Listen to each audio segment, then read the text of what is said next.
Okay, let's do this. Hello and welcome to another RC-505 tutorial. This is part 2 of our All Effects Explained video series. Today we're gonna talk about track effects, namely the beat repeat, the beat shift, the beat scatter, and the vinyl flick. Those are the 4 effects that are only available as track effects. That's why I call them the track effects. Of course, all the effects that are input effects are also usable as track effects, but in this video we're gonna talk about the 4 in particular that are only track effects. Give me a second, I need to quickly polish my loop station a bit. So, if you're using track effects in multi-mode, then those 4 effects can only be found on A. And there's another special thing about them. They can be re-recorded into your track. But I'm gonna demonstrate that later. Let's go through them one by one. Starting with beat repeat. This is the beat repeat. This is the beat repeat. This is the beat repeat. This is the beat. This is the beat. This is the beat repeat. Yep. So you saw what it does. Basically, it repeats a beat. What? Who would have expected that from a beat repeat? Having a look at the settings for the beat repeat. There are only 2, but I want to start with the length, because this defines the length of your beat that is repeated. So, if we have a recording of one measure, 1, 2, 3, 4, it's really not too hard to understand. This is the length of the beat that should be repeated. In this case, we have an 8th note. So if that is our measure, this is half a measure, this is a 4th, this is an 8th of a measure. Depending on your terminology, you can say that this is a beat if you have 4 beats in the measure. So for instance, this 1 is 2, the beat 3, repeat. 4, this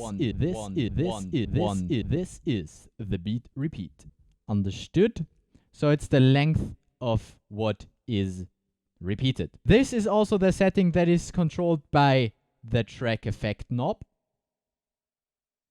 Through being it doesn't repeat anything, it just loops it through. I always thought it's true, but it's through. Anyhow, so this is does nothing. Repeat. This is the beat repeat. One measure. This is. But since it's only one measure, we don't see that. Is now half a measure. This is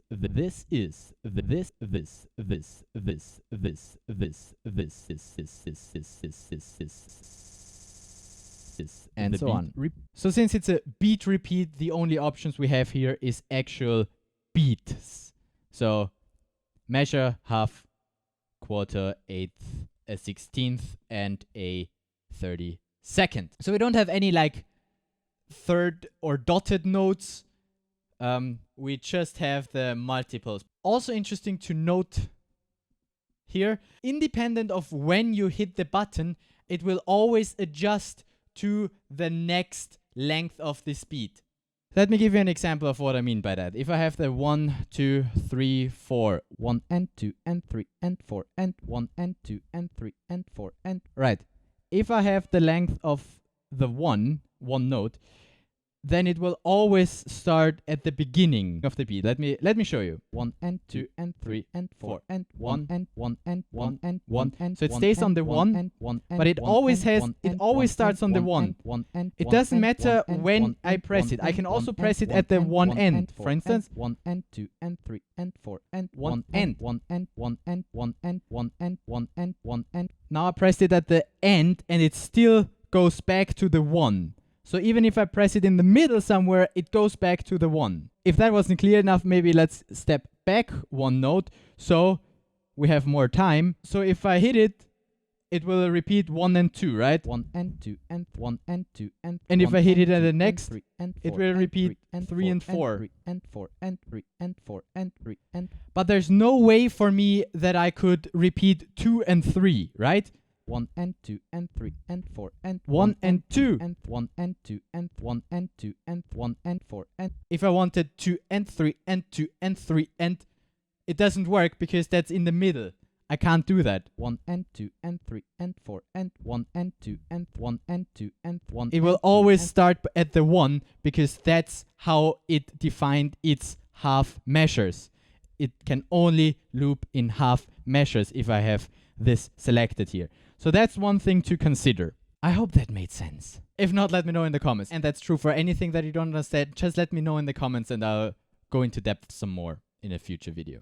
I can, of course, repeat the 2 if I go there. 1 and 2 and 2. But then I just repeat the 2. 2 and 2 and 2 2 2 2 2 2 2 2 2 2 1 and 2 and 3 and 4 and okay, good. Enough playing around with that shit. Let's talk about the other setting that we have available. The type. As a type, we have forward, rewind, and a mix. Now, what does that mean? Well, pretty simple. Forward is what we just had, that you play your beat and then you go back and you start again. Forward. 1 and 2.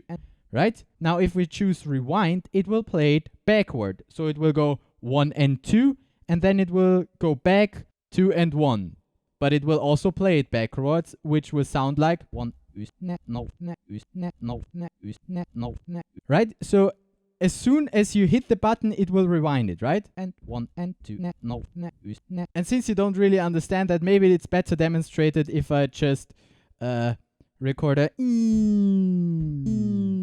So this is just going downwards. And if I now rewind it with the beat repeat, it will go up because it's playing it backward.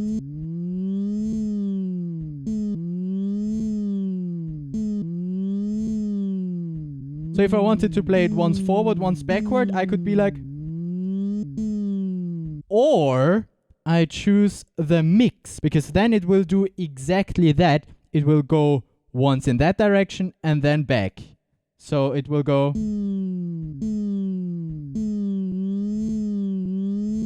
Maybe another note while we're here. If you're using the rewind,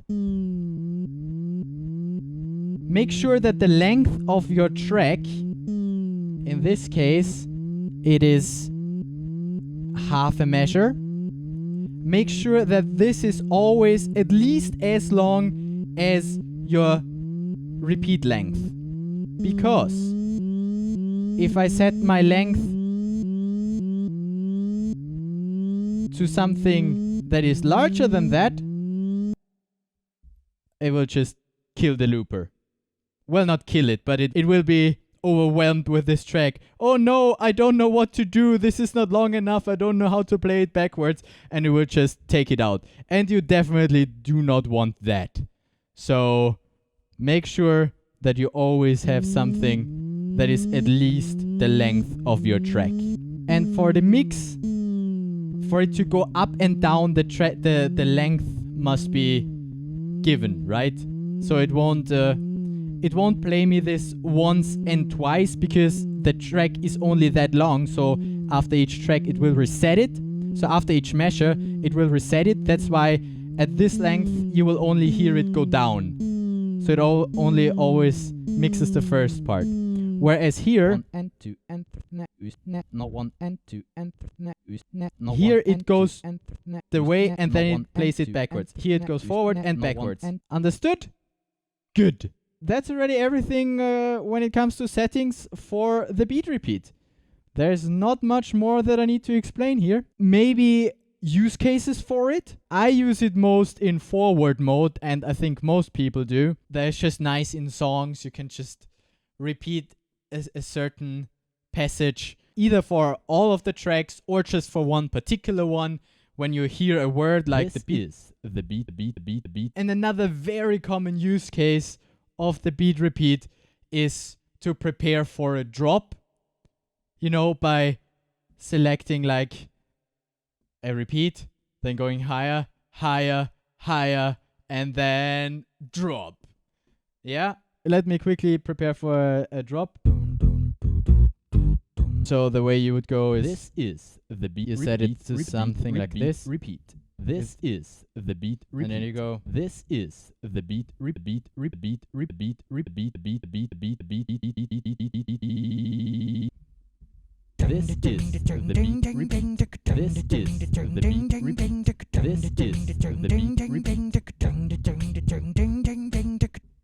Yeah. Of course, that wasn't, a nice setup of a drop. I usually stop everything and then play everything, but, I'd only have one line. But you definitely saw that before, right? Where you'd be like, this is the beat repeat. This is the beat repeat repeat beat beat beat beat. And here you have two options. Either you stop everything and then go in the timing that you want, or you need to be careful that you start it at the same time this finishes, right? So this is the beat repeat repeat repeat repeat beat beat beat. This is the beat repeat.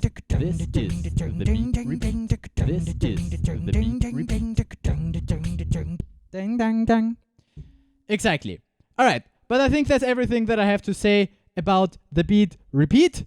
Let's continue with the next track effect, the beat shift. Now, if the beat repeat repeats a beat, what do you think the beat shift is gonna do? Of course, it's gonna shift the beat. Ha! Who would have expected that? But what does that mean, Andy? What does that mean?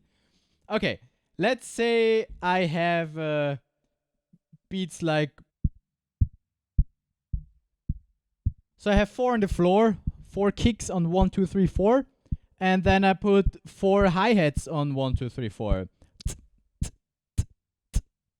So both kick and hi-hat is on the 1 and 2 and 3 and 4. Not the end. Just the 1, 2, 3, 4. 1, 2, 3, 4. Now if I wanted to make this rhythm a little bit more interesting, I can put the hi-hat in the offbeat. So in the 1 and 2 and 3 and 4 and, yeah. So I want to shift it for half a beat. Let's see if I can do that. I want to shift it not by 1 measure, not by half a measure, not by a quarter, but by half a beat, so an 8th note. Let's see what happens if I do that. Of course, this needs to stay the same. I just want to shift that. And now I have the 1 and 1 and 1 and 1 and 2 and 3 and 4 and 1 and 2 and 3 and 4 and. Because I shifted only this track by half a beat. Now if I shift it a quarter, so like a 16th note, then I get this kind of. Okay, let's talk settings of the beat shift. First, the shift, again, through, it does nothing. That's on the very left side. Then the first note, and this might be a bit counterintuitive, that's the smallest note because it's the smallest shift. So it goes from not shifting at all to shifting just a little bit, just this 16th note, then this 8th note, then this quarter, half, and 1 full measure. 1 full measure is the maximum that I can shift it. Now you might ask yourself, why would you shift for 1 measure? Well, many use cases. For one, you could sing in a canon with yourself. Bruder Jakob, schläfst du noch, schläfst du noch? Hörst du nicht die Glocken, hörst du nicht die Glocken? Ding dang dung, ding dang dung. I have that recorded twice now, but on 2 different tracks. I'm gonna beat shift one of them for 1 measure. See what's gonna happen. Ding dang dung. Bruder Jakob, schläfst du noch? Hörst du nicht die Glocken, hörst du nicht die Glocken, hörst du nicht die Glocken, ding dang dung. Alright? Now, we can play this game even further. Let me sing it 2 more times. Boom! Okay.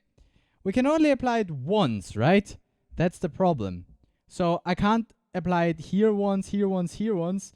But what we can do, and I told you about that in the beginning, we can re-record one of the tracks. Let me demonstrate. So, if that's the usual beat, and then I shift it forward once, I can record that on top of this track. Let me demonstrate. And now it's like that without applying the effect anymore. So that's one in front now.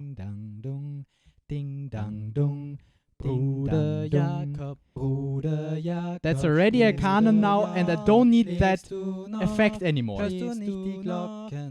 And that means I can do that with all of the tracks. Bruder Jakob, schläfst du noch? Since this is 3 measures behind, I could do that 3 times with recording the 1 measure on top, but we have more settings. We can also shift to the past. So we shift it, instead of forward, we shift it backward. So if I have Bruder Jakob, it loops it back, and then I'm 1 measure behind. And now we just need to record that on top, and that's as if we shifted it 3 times. And now we have our finished freaking canon. Bruder Jakob, hörst du nicht die Glocken, hörst du nicht die Glocken, hörst du nicht die Glocken, hörst du nicht die Glocken, hörst du nicht die Glocken, Bruder Jakob. I think you get the idea of what I wanted to do here and how it works. Of course, that's not usually what you use speed shift for, I would say, because usually you just record it in that way anyway. I can record my 4 tracks. I would just start it at that point, you know. But it can be super helpful if you recorded 1 track accidentally shifted. That happens to me sometimes. Let me demonstrate that as well. For instance, I have a simple beat, something stupid like, and then I have a bass melody like, and then I go with something else like,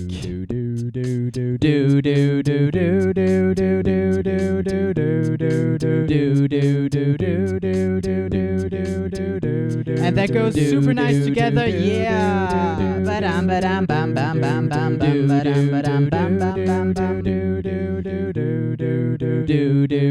And then I make a drop. And suddenly it sounds horrible. What the I mean, what did I do?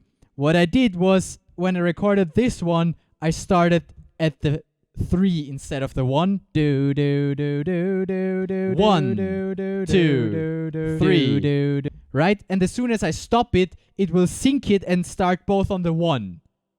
And then I have this stupid which sounds okay for the first 3 beats, but then on the 4th it's like, nah.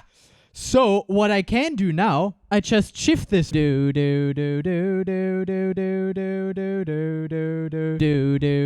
if this is 2 measures long and I shift it for 1 measure, guess what?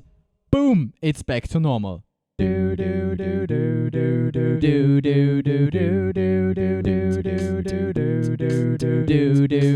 And here you can even hear that I started here with This is really strong that I started. And yeah, I don't need to always have the beat shift activated to have it in sync. I just need to do it once to get it in sync, re-record it on that, and I'm fine again. This is so helpful if you recorded something really nice, but then you find out that, oh shit, it's wrong. It starts wrong. It has the wrong beginning. Of course, unfortunately, it only supports full beats. So we only have the measure, the half measure, and so on available. If that beat shift thing had milliseconds as well, that would be amazing, because then you could also get rid of like a delay that you got in there somehow. That could be helpful if you, I don't know, sing with somebody else via Skype or something, and then what's coming back is delayed, that you could then beat shift it back. that would be amazing. Boss, if you're up for implementing a version 3, that's something I want to see. But that's the beat shift. I think you understand the beat shift. Use cases for the beat shift. Just play around with it. It might sound nice. I just tried out this randomly and it sounded okay.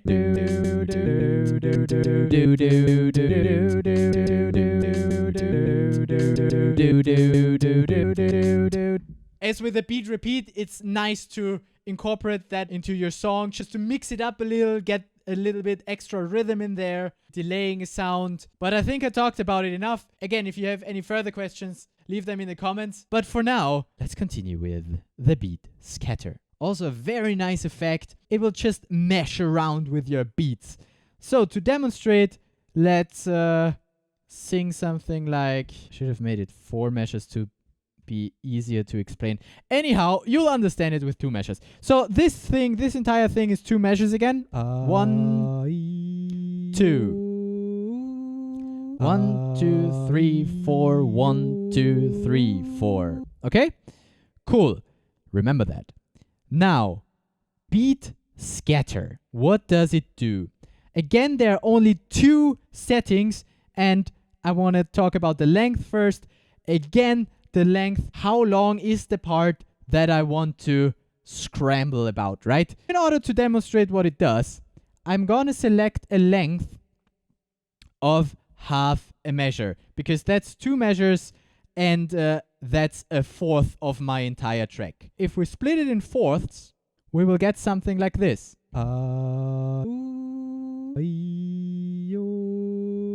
So what it does, it changes the order in a certain pattern. So that's the second settings that we have, that type. We have 4 patterns that we can choose from, and I'm gonna show you what they actually do, those 4 patterns. Starting with pattern 1, we always talk about 4 beats, and it lets the first in place, and then it takes, instead of the second, it takes the fourth, and then it keeps the 2 and 3. So it's 1, 4, 2, 3. In our case,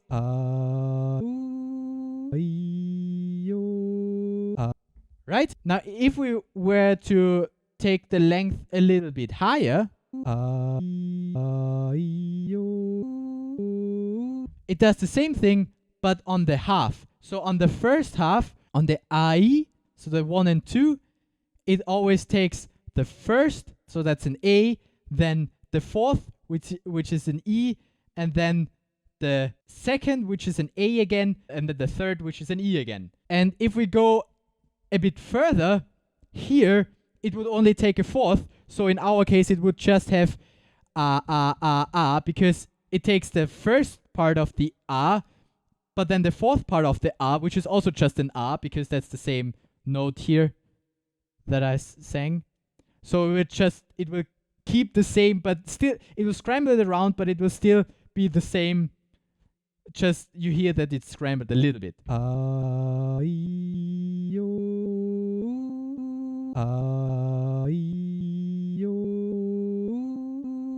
Alright, so that's the first pattern. Let's have a look at the second pattern.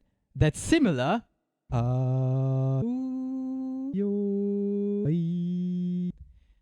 You might have heard that it also keeps the first beat the same. Then it also takes the fourth, but then it changes the 3 and the 2, right?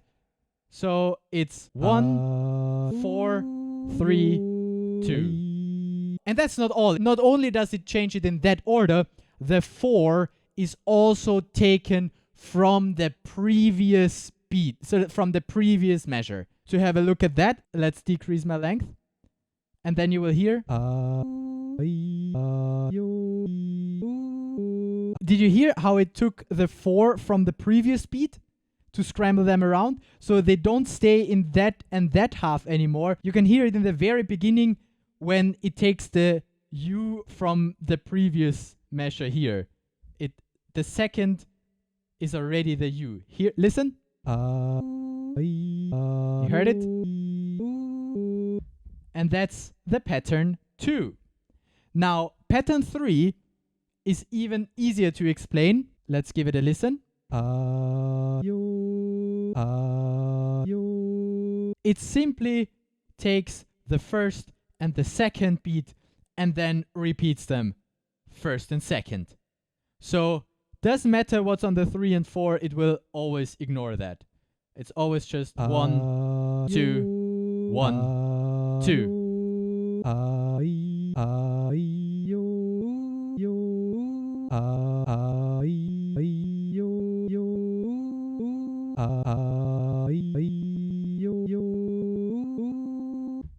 Right? Even simpler than that is pattern number 4, which just takes the first beat. Let's listen.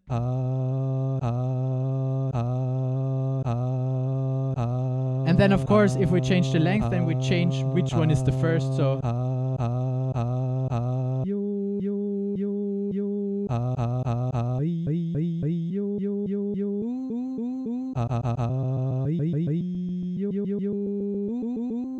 and those are the 4 patterns explained. This effect can be used to give a little bit more dynamics to your song, just to scramble it around a bit, see how it works. And from what I've learned when using this effect, I usually use it with this length and then just try it. Pattern 4 usually works for me because it always just throws the rest away, and it's similar to the beat repeat. In fact, it is so similar to the beat repeat that you can test out if that pattern would work in your song by just using the beat repeat. Let me demonstrate. I just go back to my beat repeat and then I just test it out by hitting the beat repeat button on every one. Like and that's the same as here. Without having to press the beat repeat reset again. Yeah, you just need to figure out if the patterns work for your song. Usually the 4 works most of the times for me. The 3 usually works well on like slower songs, and the 1, the 2, as they scramble around so much, they don't work that often, but if you set it up for them to work, then they can be very nice. So that's the beat scatter. I hope that was understandable. And that already concludes my track effects video, and we discussed what you can do with them. As always, it's best if you just play around with those things, if you just figure it out for yourself. I hope that this video was helpful for you to get into it easier, such that you don't have to figure out all the details, because I did that for you. So make sure that you give this video a thumbs up if you learned something, and with that you let me know that I should continue making those videos. Also, if there's anything that you want me to go into more depth or anything you did not understand, write me a comment. I'll try to answer all of the comments, or make a video where I explain it again. And then make sure that you are subscribed, because I'm posting 1 loop station related video per week, so you can expect some more of that good shit coming. Thank you so much for watching this video, and I'll see you in the next one. Make you better.